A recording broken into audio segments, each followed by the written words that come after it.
हरे कृष्णा, राधे राधे। भगवान कभी भी अपने भक्तों में घमंड या अहंकार नहीं आने देते।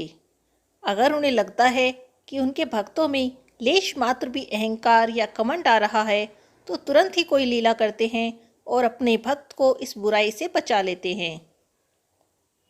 हमारी आज की कहानी भी भगवान की इसी लीला पर आधारित है। एक बार की बात है, द्वारिका में श्री कृष्ण भगवान रानी सत्यभामा के साथ सिंहासन पर विराजमान थे। पास ही में गरुड़ जी और सुदर्शन चक्र भी बैठे थे। तीनों के ही चेहरे पर दिव्य तेज झलक रहा था। बातों बातों में ही रानी सत्यभामा ने श्री कृष्ण जी से पूछा, हे प्रभु, आपने त्रेता युग में राम के रूप में अवतार लिया था। सीता जी आपकी पत्नी थी, क्या वे मुझसे भी ज़्यादा सुंदर थी? द्वारिकाधीश भगवान श्री कृष्ण समझ गए कि सत्यभामा को अपने रूप का अभिमान हो गया है। तभी गरुड़ जी भी बोल पड़े, भगवान, इस दुनिया में मुझसे ज़्यादा तेज गति से उड़ने वाला कोई नहीं। इधर सुदर्शन चक्र से भी नहीं रहा गया। वह भी कह उठे कि भगवान, मैंने बड़े बड़े युद्धों में आपको विजय दिलवाई है। इस संसार में मुझसे शक्तिशाली कोई नहीं, कोई ऐसा नहीं जो मुझे रोक सके। भगवान मंद मंद मुस्कुराने लगे। वे जान गए थे कि उनके तीनों भक्तों को अहंकार हो गया है और अब इनका अहंकार नष्ट करना होगा। ऐसा सोचकर उन्होंने गरुड़ जी से कहा, हे गरुड़, तुम हनुमान के पास जाओ और कहना कि भगवान राम माता सीता के साथ उनकी प्रतीक्षा कर रहे हैं। गरुड़ जी भगवान की आज्ञा लेकर वीर हनुमान को लाने चले गए। इधर श्री कृष्ण भगवान ने सत्यभामा जी से कहा, देवी, आप सीता के रूप में तैयार हो जाइए। और स्वयं द्वारिकाधीश ने राम का रूप धारण कर लिया। सुदर्शन चक्र को भगवान ने आज्ञा देते हुए कहा कि तुम महल के प्रवेश द्वार पर पहरा दो और ध्यान रहे जब तक मैं ना कहूँ महल में कोई प्रवेश न करे।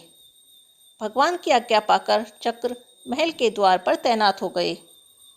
गरुड़ जी हनुमान जी के पास पहुँचे और उनके पास जाकर कहा कि हे वानर श्रेष्ठ, भगवान राम माता सीता के साथ द्वारिका में आपसे मिलने की प्रतीक्षा कर रहे हैं।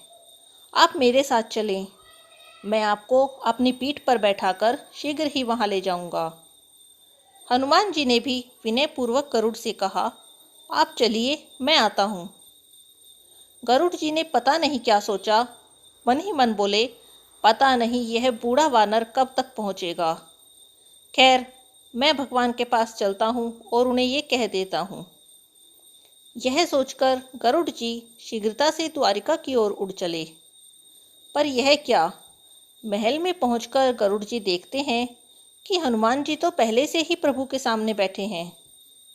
ये सब देखकर गरुड़ जी का सिर लज्जा से झुक गया। तभी श्री राम ने हनुमान जी से कहा, पवन पुत्र, तुम बिना आज्ञा महल में कैसे प्रवेश कर गए? महल के प्रवेश द्वार पर तो सुदर्शन चक्र तैनात थे, क्या उन्होंने तुम्हें नहीं रोका? हनुमान जी ने हाथ जोड़कर सिर झुकाकर अपने मुख में से सुदर्शन चक्र को निकालकर प्रभु के सामने रख दिया। हनुमान जी ने कहा, प्रभु, आपसे मिलने से मुझे इस चक्र ने रोका था, इसीलिए मैंने इसे मुंह में रख लिया और आपसे मिलने आ गया। इसके लिए मुझे क्षमा करें। भगवान अब मंद मंद मुस्कुराने लगे।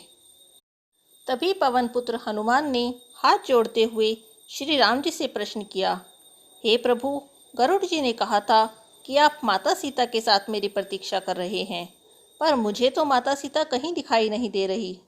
माता सीता के स्थान पर किस स्त्री को आपने इतना सम्मान दे दिया है कि वह आपके साथ सिंहासन पर विराजमान है? अब रानी सत्यभामा के अहंकार भंग होने की बारी थी। उन्हें अपनी सुंदरता का अहंकार था जो पल भर में ही चूर हो गया। रानी सत्यभामा, सुदर्शन चक्र और गरुड़ जी तीनों का गर्व चूर चूर हो गया था। तीनों भगवान श्री कृष्ण की ओर देखने लगे, जो कि मंद मंद मुस्कुरा रहे थे। वे तीनों भगवान की लीला समझ गए। तीनों की आंखों से आंसू बहने लगे और वे भगवान के चरणों में झुक गए। अद्भुत लीला है प्रभु आपकी। आपने अपने भक्त का अहंकार अपने भक्त के द्वारा ही दूर कर दिया। तीनों ने ही अपने अहंकार के लिए प्रभु से क्षमा मांगी। आज की कहानी यहीं पर खत्म हो जाती है। जय श्री कृष्णा, राधे राधे।